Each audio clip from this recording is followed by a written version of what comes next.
I'm Dr. Hernan Murdock, and with me is Scott Lyons, who has an extensive background in cybersecurity. Scott, there are so many technologies, and of course, the list and the type of them changes every day, maybe by the hour.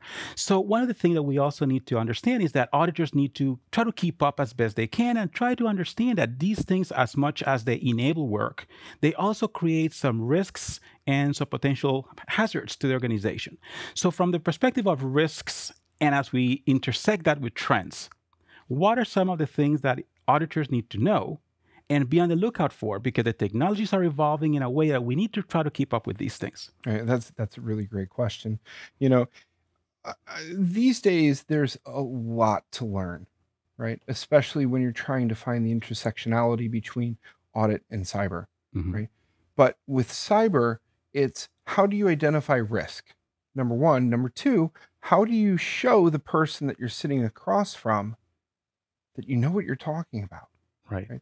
And at ACI, we go to great lengths to really take auditors and say, well, here's everything cyber that you need to know. Here are the regulations that impact what you do. And here's where your job is impacted. Right? Okay. So really looking at that XYZ axis, right? It's not as simple as saying, well, cyber, audit, cyber. It's not, right? Right. It's involving the human component. And that's an important thing because quite often we default to the technology, right? And of course, as auditors, we're always thinking about controls. And while you have the human or manual controls, we keep talking about the automated controls. So now we're thinking about, okay, how do you block this? How you block that? The passwords and all of these different things that you have in place. But you're highlighting a very important thing here. That is the human element. Yeah, that human element you can't account for, right? Sometimes as we are going through as auditors and we're working with people, we see people that want to open the kimono, right? They want to be very forthwith with the information that they're giving, right? They want to be trustworthy and they want to be out there and saying, this is what the system is. Other times we find people that really want to hide the skeletons back in the closet, right? When as auditors, we want to see the skeletons and know just how bad it is. Right. Okay. We need to understand what's happening. We used to refer to it as not only the story, but the real story. And we have that challenge in some case of people, trying to be secretive in some case and try to hide issues, which is not good. Now, when it comes to cybersecurity, the landscape changes so rapidly and fundamentally in many respects as well. So are you suggesting then that, number one, reading journals, aware of what's happening in online, where you have a lot of feeds coming through telling you, okay, be careful about this threat and this action and that patch, an update and all of these kinds of things. So is that one of the key recommendations here, is to make sure that you're getting information constantly about the evolving nature of cybersecurity? And make sure that the information is not just relevant, but it's also on point. Okay. We've seen a major rise in disinformation, right? In mainstream media, in social media, right? Especially when it's been centered around politics, elections, and things that can adversely affect our way of life. Right. Okay. Soon, we're going to see an explosion across the board of disinformation. And companies are trying to develop technologies to stop that from happening. But if it's going to happen. And it's happening very fast. And It usually is. technology leads, and then, of course, the compliance and the remedy for it follows. So I've heard of, for example, some kind of electronic signatures, right? A lot of the talk recently has been, for example, ChatGPT and other kinds of AI platforms like those, where you can have fake images and fake voices and fake text messages and emails and all of those kinds of things. So having some kind of an electronic signature. So I would imagine that perhaps this field of forensics, something is probably going to emerge fairly soon, I would imagine. Well, forensics is not new, right? Forensics has been around for ages. Right. But what we're doing is we're adapting physical means to logical means, right? Like the chain of custody, right? Like how we go through and carve hard drives, carve media, right? And pull out those little nuggets of information. But the question is how is somebody proactively approach, how does somebody proactively approach their security posture, not just for them, but also for their family and the company that they do work for? Right. Right? What does that look like? How these days are we supposed to protect ourselves when we're drinking from the fire hose? So as we have a workforce that is now working remotely, it's not just working from home, it's work from anywhere. Yeah. So from that perspective, then cybersecurity takes on a whole new dimension because you're not necessarily working from that physical location where you have both physical and logical fences and walls, but you're now at home, or you're at the coffee shop, or you're at the airport, or somewhere. So I'm hearing you talking about cybersecurity and extending that, of course, to the individual who is our employee. I will imagine the contractor, but you're also, if I'm hearing you correctly, you're probably thinking in terms of who else is in the household whose behavior and actions may compromise that laptop that we're using, that phone that we're using. Is that right? That's 100% correct. Okay. You know, social engineering has become so pointed these days that things look totally legit. Right? To the point where social media and social engineering are coming together for the disinformation fact. Right? So realistically, that's what's going on here, right? It's not so much that I want you to believe, right, that things are happening the way that they're not happening, right? It's that I am engineering your response. I am engineering you. And they're increasingly sophisticated in that. Exactly. Tools change all the time. Okay. Right. Now let's turn our attention to another thing that has been capturing our attention for years, really for decades, in fact, and that's data analytics. So organizations are capturing more data than ever. It is digitized, which is convenient. Yeah, it is. And as auditors, we're encouraged to use data analytics to understand what's happening in processes and as relates to transactions and activities. So what do you see there from that perspective in terms of data analytics and what auditors need to know and do? Well, with data analytics, it's interesting because the bigger sample set of data you have, the more that you can do with it. Right? It's like doing the field testing in medicine. Right? You get a big sample set, you have a control group, and then you have an experimental group. Right? Formulate a hypothesis, test the hypothesis. Sound familiar? Right? Absolutely. Hey, let's go back to 7th grade science at this point, right? Right. So how do we as auditors understand that data is the new gold and the analytics that is done on the data is what needs to be protected, right? And it's not just the analytics, but it's also the rest of the metadata that is there. So the data about the data. Right? It's one thing to flip, spin, and mutilate data, right, and get results, but it's another thing to look at how the data was gotten. So we have this overarching question about reliability. And not just saying, okay, you need to find some tool that is going to help you crunch the numbers faster, cheaper, better, but also looking in terms of, can we trust that data? Yes. Because false or faulty data is going to give you faulty results. And are we reading it correctly? That interpretation, yes. You know, and that interpretation is just so key because every single person is an individual. The way that you look at data and the way that I look at data could be two wildly fascinating different perspectives. Right. That's the fun part about this, right? You see one thing out of the data, I see another. We're both trying to ascertain that the data is the fact. Facts don't have feelings, right? And that numbers don't lie, right? But what does lie is the interpretation. And the ability to communicate. Exactly. What you did and how you did it and what the implications are.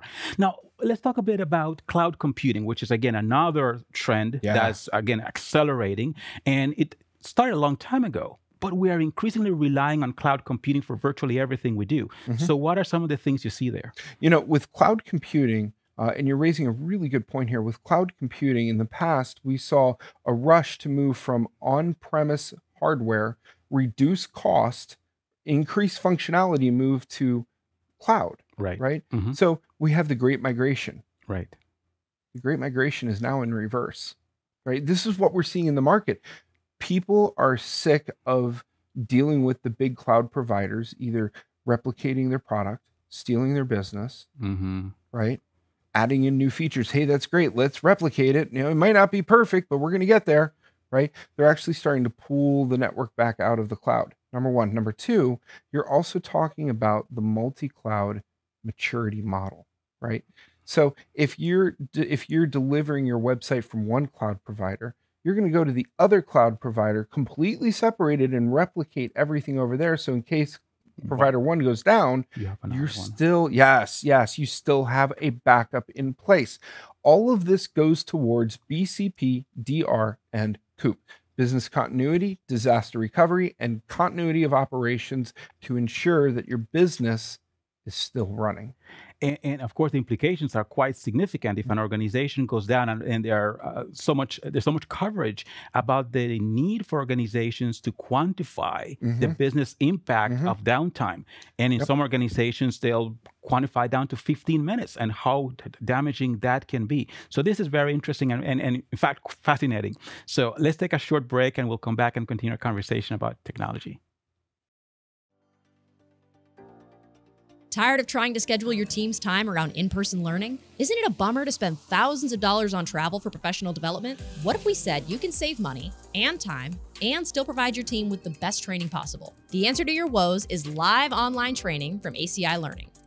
With live online training, we provide our top in-person courses in private, online, instructor-led formats. You get to provide professional development in a manner that fits today's expectations. Entertaining, convenient, and effective. Our exam-aligned courses inspire the full potential of your team. Visit virtual instructor-led training at ACI Learning for more info.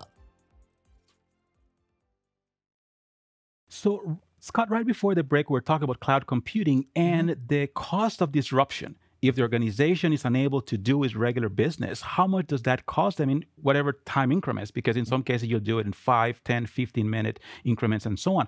But there's so much cost potentially built into this analysis, right? There is. And Hernan, you're pointing out a really big piece here, right?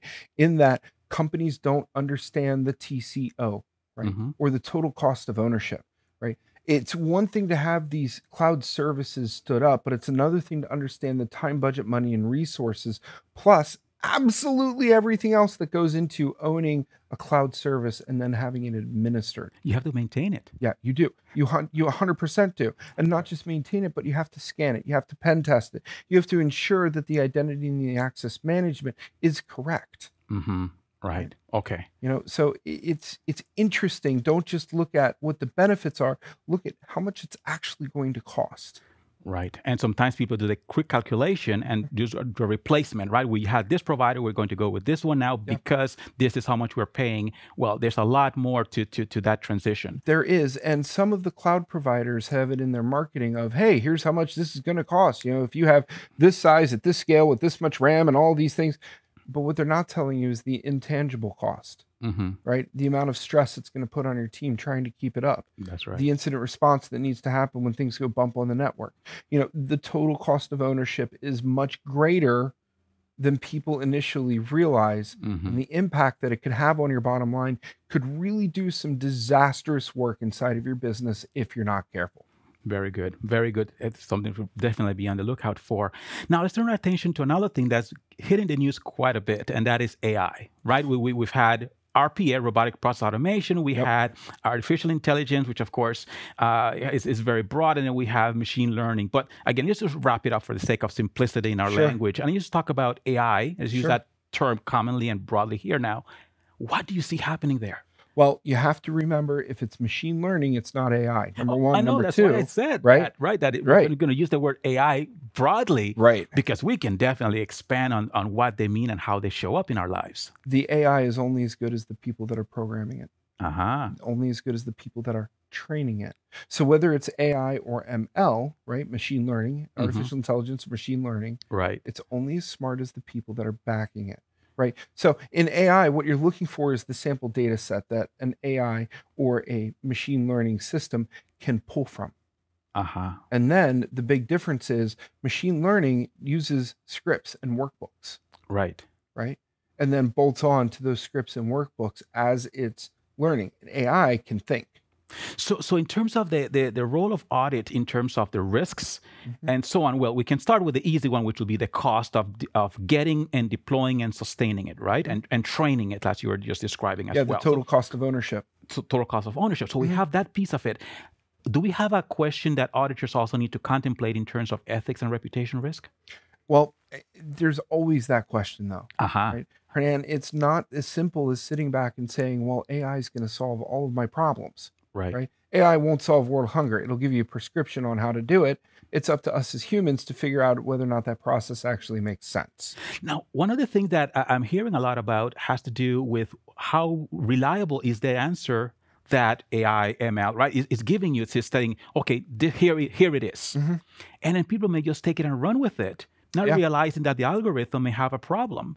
And now you're basically going in the wrong direction because you're believing it, not understanding that it is flawed in terms of the sources, the references, the data sets that it's feeding from. Well, whenever you're dealing with AI, and especially I believe you're talking about ChatGPT. That is one of them. Which is wildly entertaining. Right? The amount of information that ChatGPT has and the fact that it can put it together so rapidly is astounding. Right. And right now, it's in its 3rd generation. Right? And there's more to come. Oh, there's way more to come. And in fact, the 4th generation is supposed to make ChatGPT just as, if not as smart as humans. Okay. Right?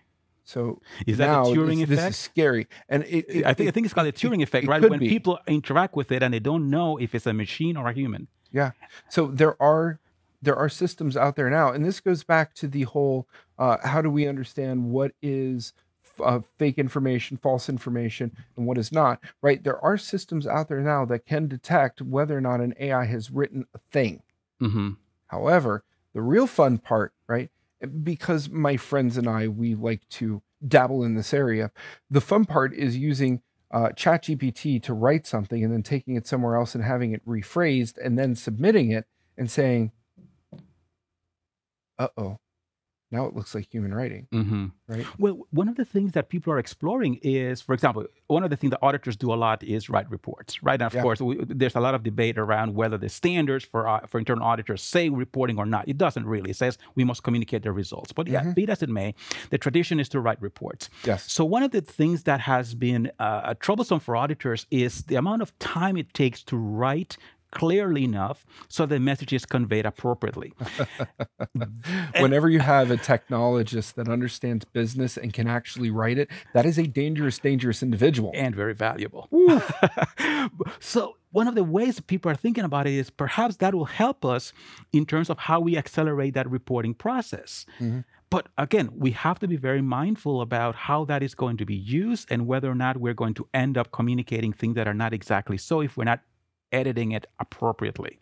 Anytime you interact with an AI or an ML system, you should know the information better than the AI ML and be able to sniff out or suss out when an AI or ML is off the rails. Right? It all comes back to the training. It's only as good as the people that it trains, as the data set that it has access to. Now, within internal audit, there's a lot of talk about how internal auditors can help the organization before they deploy. And we've been talking about construction projects and IT deployment and so on. Now we have to incorporate some of these AI and ML and all of these different technologies too. And to add a facet to that, let me break in and add a facet. You know, auditors need to go back and audit their audit. 100% audit the audit, right? Make sure that you are asking for the information that is what you need to ensure and be able to write off that a company is doing what they need to do to secure themselves. You know, you look at back in the day, there used to be a company that dealt in a different weight loss program. Right. It was a weight loss company. I don't want to say the name of it. No, that's fine. But these guys were the gold standard of being able to pass audits. And they were actually used as a model company to other companies to say, you must be this tall to ride this ride. Right. So realistically, we're trying to work with auditors, not work against them. They are not our enemy. They are our friends. Right. And we're trying to reach across the aisle, if you will. Now, there's one other thing I would like to check with you about is blockchain. Right. So as we think or look at how it's evolved, right? Yes. And the many different uses for it. And early on, a lot of it was in terms of tracking, let's call it merchandise or inventory or parts, right? You can trace it. You can look in terms of how you're going to understand where things are located. You can look in terms of contracts and the terms and everyone agreeing to those terms. We also have, of course, the spillover into currencies, right? We do. So what do you see in terms of this whole world of blockchain and how complex it has become and what we need to be on the lookout for? So first off, let's get this straight. Cryptocurrency is not a currency. It is an asset or a security, right? Currency, the term currency is used is because we're trading an asset for a good or a service. Right. Whether that be for an NFT or a non-fungible token, right? Like a piece of art, or an NFT, a piece of music, or even an NFT, which is a piece of securitized real estate. That's happening too. Yes. Right. Cryptocurrency is not really currency. It is an asset or a security that is traded as value. Okay. Right.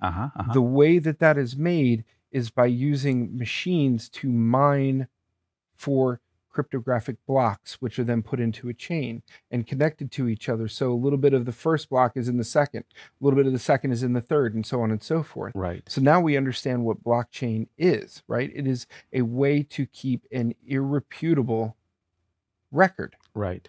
Right. So as we advance, some of the uses may be utilitarian, right? Some of the uses may be to protect your privacy. Right. Some of them may be used to buy tangible real world things, right? I can tell you that I'm working with a company that's working on that right now. So as we look at how this world is expanding in terms of blockchain, and auditors need to be on the lookout for what their organizations are thinking about doing, what they're planning on doing, what they are doing, and what they did. No. Auditors care about what an organization has done and where they're going. Auditors don't care about what the organization wants to do. Actually, the profession is looking from anticipation of risk from a consultative perspective. Now, don't want to become the managers making the decision. There's that conflict of interest embedded in that we want to avoid. But there's a huge debate in the profession right now in terms of where the value is. And part of it is because we have come in late to a lot of the decisions, and the decisions in many cases were made in such a way that it exposed the organization to things that were preventable. So as we struggle with how can we help the organization make better decisions and still stay away from crossing that line with management is why this becomes such a very interesting time in history, because so much is happening with technology.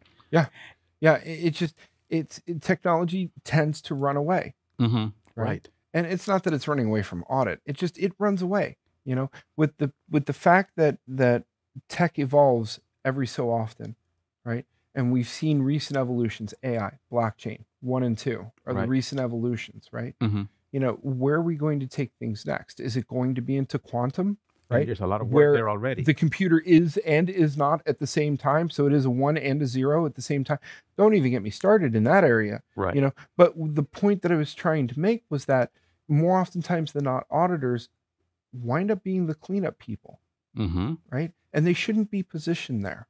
Right. They should be ingrained in the work process, in the DevOps, in the development operations, in the scrums, in the SDLC or the software development lifecycle. They should be embedded from the beginning when you're maturing your processes. Exactly. Right. And unfortunately, companies aren't taking the time to do that and really embrace the audit methodology to ensure that their product is not only secure, but it's also the best product that they can provide. So now we're talking about the importance of governance and making sure there's a collaborative relationship between the business and what it's thinking of doing and what it's doing, and the auditors who are also trying to keep up with all of these developments so they can provide in a significant way to better decisions and better execution. Auditors are not the enemy. I like that, and that's a great way to finish this episode. Thank you so much. Really appreciate your input.